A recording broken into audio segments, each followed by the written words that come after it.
Hello বাচ্চো, welcome to Biohack NEET প্রস্তুতির জন্য বাংলা ইউটিউব চ্যানেল। তো যেদিন মানে 5th মে নিট হয়ে যাওয়ার পরেই একটা খবর কিন্তু চারিদিকে সার্কুলেট করছে এবং পরের দিন থেকেই মিডিয়ায় ছড়িয়েছে যে নিটের পেপার লিক হয়েছে, রিনিট হতে পারে বা বিভিন্ন রকম খবর। কোন একটা সেন্টারে নাকি কিছু স্টুডেন্ট কোশ্চেন পেপার নিয়ে বেরিয়ে গেছিল পরীক্ষার 1 ঘন্টা আগেই এবং সেটা লিক হয়েছে। এছাড়াও রিসেন্টলি যে খবরগুলো আসছে, বিহার থেকে 13 জনকে অ্যারেস্ট করা হয়েছে এবং আরও বিভিন্ন জায়গা থেকে যে পেপার লিকের যে খবর, সেই খবরগুলো কিন্তু আসছে। আমি পাশে স্ক্রিনশটগুলো তোমাদের দিচ্ছি, তোমরা দেখে নাও। এমন কোনো নিউজ চ্যানেল নেই যে বাদ আছে, প্রত্যেক নিউজ চ্যানেলে কিন্তু নিটের যে পেপার লিক এই খবর কিন্তু ভাইরাল। ঘটনাটা তো সত্যি, তবে এটা কি পেপার লিক কি নতুন? অবশ্যই নতুন নয়। প্রত্যেক বছর নিটের পরে আমরা জানতে পারি, আমরা দেখতে পাই যে পেপার লিক হয় এবং বহু সংখ্যক স্টুডেন্ট যারা পয়সা আছে তারা টাকা দিয়ে সেই পেপারগুলো কেনে এবং তারা চান্সও পেয়ে যায়, ডাক্তারও হয়ে যায়। আলটিমেটলি কিন্তু লাভের লাভ কিছু হয় না। আরেকটা জিনিস আমি বলে রাখি, এটা শুনে নাও, 100% চান্স রিনিট হবে না। রিনিট কখনোই হবে না, কেননা নিট এক্সাম একটা সর্বভারতীয় পরীক্ষা। প্রায় 24-25 লক্ষ ছেলে মেয়ে পরীক্ষা দিয়েছে, একটা বিরাট এক্সাম।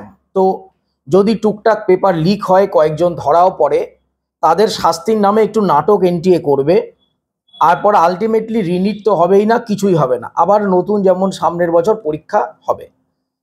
যদিও খুব বেশি আন্দোলন হয়, খুব বেশি তোলপাড় হয়, কেসটা সুপ্রিম কোর্টে যাবে এবং সুপ্রিম কোর্ট বলে দেবে যে এত বড় পরীক্ষা সামান্য কয়েকজনের জন্য রিনিট নেওয়া সম্ভব নয়, সুতরাং রিনিটের চান্স 100% নেই, হবেই না।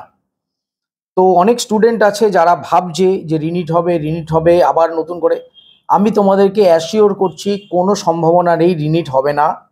তোমরা এই সময়টা নষ্ট না করে 2024-এর জন্য যে প্রিপারেশনটা করেছো সেটাকে সেটুকু রেখে তোমরা নেক্সট স্টেজে এগিয়ে চলো 2025-এর জন্য।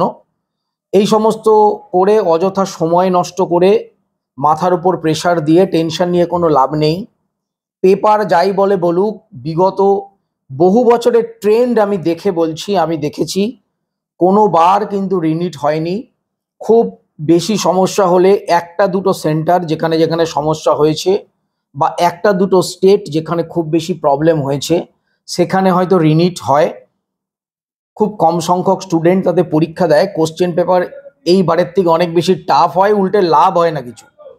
তো আবার যদি রিনিট হয়ও তাহলে দু একটা সেন্টার বা দু একটা জায়গায় হবে, গোটা ভারতবর্ষে রিনিট হবে না।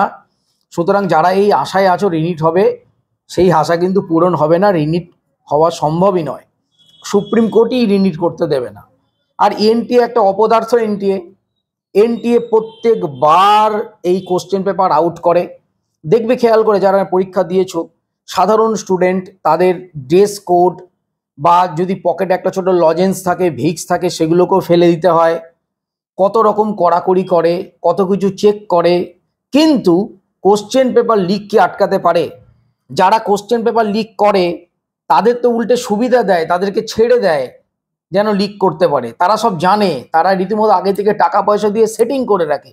সুতরাং এই সমস্ত এনটিএর নাটক নতুন নয়, দীর্ঘদিন ধরে এনটিএ নাটক করে চলেছে সাধারণ স্টুডেন্টদের ওপর, সাধারণ ছেলে মেয়েদের ওপর। এই মাথার ক্লিপ খুলতে হবে, এই খুলতে হবে, সেই খুলতে হবে, এই জামা পরা যাবে না, প্যান্ট পরা যাবে না, জুতো পরা যাবে না, এই সমস্ত নাটক এনটিএ করে নিজেদেরকে দেখাতে চায় যে আমরা কতটা স্ট্রিক্ট, আমরা কতটা ভালো করে এক্সাম নিতে পারি। কিন্তু কাজের কাজ কিছুই হয় না, প্রত্যেকবার কোশ্চেন আউট হয় এবং প্রত্যেকবার কিছু সংখ্যক স্টুডেন্ট টাকা পয়সা দিয়ে তোমার ভালো ভালো মেডিকেল কলেজে ঢুকে যায়, সরকারি ডাক্তার হয়ে বেরিয়ে চলে আসে। আর এদের যে অ্যারেস্ট করেছে কিচ্ছু হবে না, দুদিন বাদে কোনো খবরাখবর পাওয়া যাবে না। তোমাদের হয়তো মনে আছে পরীক্ষার আগে এনটিএ একটা সরকারি নোটিফিকেশন দিয়েছিল যে কেউ যদি চিট করে, কেউ যদি চিটিংয়ে ধরা পড়ে, তাদেরকে সারা জীবনের জন্য নিট দিতে পারবে না, তাদের উপর অ্যাকশন হবে, এই হবে সেই হবে। তাহলে এনটিএ তো নিজেই ধরা পড়লো, এনটিএ তো নিজেই এক্সাম কন্ডাক্ট করাতে পারলো না, তাহলে এনটিএর কি হবে? এনটিএর কি হবে? এনটিএ প্রত্যেক বছর প্রায় 250-300 কোটি টাকা ইনকাম করে এই নিট এক্সাম করে। তোমরা যদি হিসেব করো যে এই যে এত সংখ্যক টাকা নেওয়া হচ্ছে, কত টাকা খরচা হচ্ছে পার স্টুডেন্ট পিছু, প্রচুর পরিমাণ টাকা এনটিএ প্রত্যেক বছর কিন্তু প্রফিট করে এই নিট পরীক্ষা করে, কিন্তু তা সত্ত্বেও কোনো বছর তারা এই এক্সামটাকে কিন্তু ঠিকমতো কন্ডাক্ট করতে পারেই না। সিম্পল, যারা ড্রপ নেবে, ড্রপ তো প্রত্যেকেরই নেওয়া উচিত বলে আমি মনে করি, বিশেষ করে যারা 4-5 বছর ধরে পরীক্ষা দিয়েছো তাদের ড্রপ নেওয়া ছাড়া লাভ নেই। কেননা এতদিন ধরে তোমরা এই পরীক্ষাটার পেছনে সময় দিয়েছো, আর 1-2 বছর দিলে ক্ষতি কি? প্রবলেম নেই, চান্স পাওয়াটাই আলটিমেট, চান্স পেয়ে গেলে আর কোনো কিছু যায় আসে না কতবারে পেলে।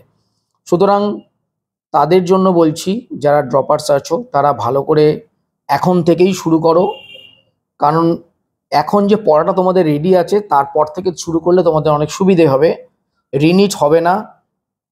আর তোমরা অনেকে হয়তো জানো যে অফিসিয়ালি 14ই জুন নিটের রেজাল্ট ডিক্লেয়ার হওয়ার কথা এখনও অবধি। তো 14ই জুন রেজাল্ট বেরোবে, রিনিট হবে না।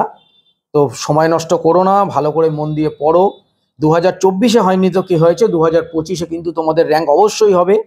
সবাই খুব ভালো থেকো, মন দিয়ে পড়াশোনা করো, চ্যানেলটা সাবস্ক্রাইব করো। নিট রিলেটেড সমস্ত নিউজ এই চ্যানেলে তোমরা অবশ্যই পাবে। সবাই খুব ভালো থেকো, টাটা।